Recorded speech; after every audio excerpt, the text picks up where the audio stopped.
Your University of St. Francis football team had its string of 27 consecutive wins cut in the 37-28 loss to number 6 Marian under the lights this past Saturday at Bishop Darcy Stadium. The Knights are the only team to beat the Cougars in the past 3.5 years.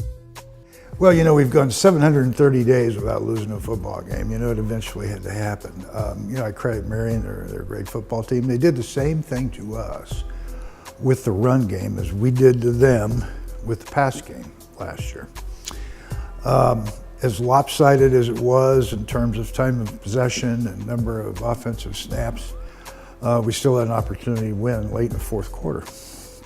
So, it's anybody can win. The thing that really states what kind of character you have is how you respond when adverse circumstances hit. So, we have the opportunity to do that now. And, it was tough each and every week being on top, having the target on the back. I liked it a lot. But at the same time, now, we've got to respond with determination and resiliency and a real focus and effort to get back and playing our best football. And, when you have significant injuries, it affects just who you are. Having Green out, PJ's great, but, Green's a different kind of runner. Having some guys dinged up, on the defensive side affected us, I think late in the fourth quarter. But, we didn't get it done. We have to own it. Now we have to respond appropriately. USF's run of 27 straight wins, including back-to-back national championships, is a Mid-States Football Association and program record. The University of Sioux Falls holds the NAIA record with 42 consecutive wins from 2008 to 2010, along with Texas A&I that had 42 wins from 1973 to 77. This football team's won 44 of the last 47. That's quite an accomplishment over long term. 27 in a row, that's a big deal. But you can't hang on to the past. What happened yesterday, what happened Saturday, what happened 4 years ago, you have to learn from those things, and you got to move on to the next day. So we've got another great challenge this week, and we've got to respond with determination and resiliency. The Knights ran 87 offensive plays to USF's 39. The Cougars were led by Eric Dunton's 20 tackles. Pearson Harnish had 17, Marcus Stepp 14, and Wilmer Cole 10. All seniors playing their hearts out against their Franciscan rival. Stepp also got into the end zone with a 31-yard fumble recovery for a touchdown. We've got some outstanding guys there that have really come a long way. Harnish has had a remarkable career.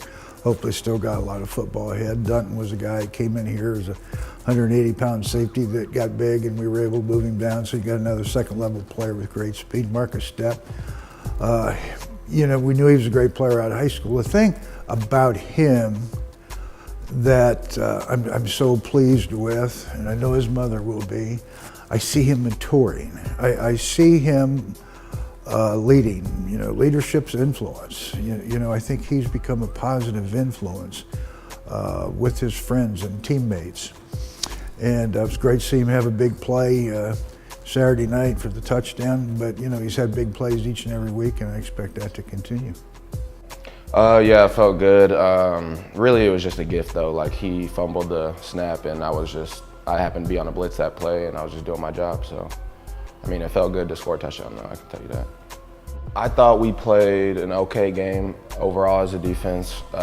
We kind of got handled up front a little bit, and that started to wear on us throughout the whole, throughout the game when it went on to the end. And then I didn't think we did a good job of getting off the field on third down as a defense. And then, offense, we couldn't really get anything going. We just got to regroup. Throughout his career, Marcus has had a knack for big plays and big games. The 6'1", 220-pound defensive back recorded his first collegiate touchdown his sophomore year with a 30-yard interception return in the NAIA semifinal win at Reinhardt. That certainly appears to be that way. And, you know, we're going to have to do that again. He's going to have to do it. Our defense is going to have to do it. We've got to find our identity here offensively and execute some things much better because we've got a great challenge this week going to Concordia. Expect more to come from Marcus, who comes from a family of great football players. His father, Marcus Sr., played at Bishop Lewis High School in Fort Wayne and was an All-American defensive end at Murray State. You know, growing up in Fort Wayne and being the fact that he was a good player here, it kind of put like, you know, a chip on my shoulder. I wanted to be better than him. So like, if anything, I would say it gave me a lot of motivation. He tells me all the time we're the best thing to come out of Fort Wayne. Like, he loves it, you know. And his brother Marquise suits up for the University of Southern California. Marquise was named 2017 Prep Star All-American after a great career at Cathedral High in Indianapolis, and now wears number 30 for the Trojans. I mean, we're extremely close. I talk to him at least once a week, you know, see how he's doing, how he's handling the college experience and stuff like that. He seems to be handling it very well. He loves the LA life. He tells me about the weather all of the time. I get so jealous when he talks about the weather, how it's 70 and sunny all the time. So like, yeah, he loves that. He loves the environment, you know, getting to play at that level. It's always been a dream of his. We talked about it all the time growing up, so, you know, I'm so happy for him. Marcus and the rest of the Cougars are excited to get back on the field this Saturday to take on number 14 ranked Concordia. The Cardinals' star running back Joe Connor has not played in the last 2 games, a 7-0 loss to Robert Morris and a 71-0 win at Lindenwood Belleville. Well, like you said about the running back, regardless if he's out there or not, we have to be better up front, and as a run defense as a whole, we have to be better. So, I mean, to me, it doesn't really matter what anybody else is doing, as long as we're taking care of our business, holding each other accountable each day in practice and practicing hard, you know, then, you know, the rest will take care of itself. So that's my focus going into this week and the rest of the weeks. Well, I think they're a team of character. I think they've got good quality people, just like we have. They're not front runners. They're going to fight you. They're going to scrap. And, you know, we have to do the same thing this week. We have to respond. And, you know, I told our kids it's not going to be easy. We got to get ready to buckle up and go up and play our best football because I have a lot of respect for them.